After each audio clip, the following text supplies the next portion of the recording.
एक बार एक भिखारी अपने जीवन से परेशान हो चुका था, क्योंकि उसे अपने जीवन को चलाने के लिए भीख मांगनी पड़ती थी।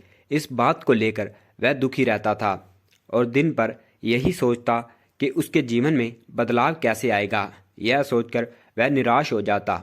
वह हर दिन देखता कि बहुत सारे लोग निराश होकर आंखों में आंसू लिए विभिन्न चिंताओं से परेशान लोग गौतम बुद्ध की तरफ जाते हैं और वापस लौटते समय लोग बहुत ही खुश होते हैं।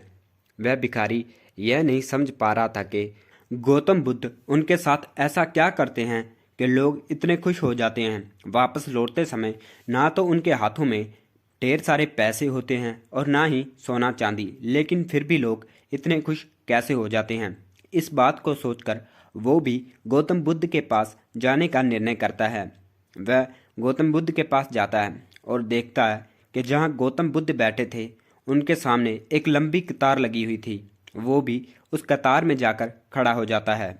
कुछ ही देर बाद उस भिखारी की बारी आ जाती है। उसने बुद्ध से कहा, बुद्ध, मैं बहुत ही गरीब हूँ, मेरे पास कुछ भी नहीं है।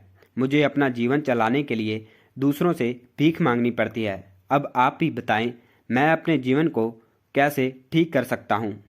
यह सब सुनकर बुद्ध ने कहा, तुम गरीब नहीं हो, तुम्हें ऐसा लगता है, क्योंकि आज तक कभी तुमने किसी के लिए कुछ नहीं किया है, ना ही किसी को दान दिया है, ना ही दूसरों के लिए कुछ किया है। यह सब सुनकर भिखारी के मन में एक आशंका जाग उठती है। अपनी आशंका को दूर करने के लिए भिखारी ने पूछा, मैं तो एक भिखारी हूँ, मैं लोगों को दान कैसे दे सकता हूँ और कैसे लोगों की सहायता कर सकता हूँ।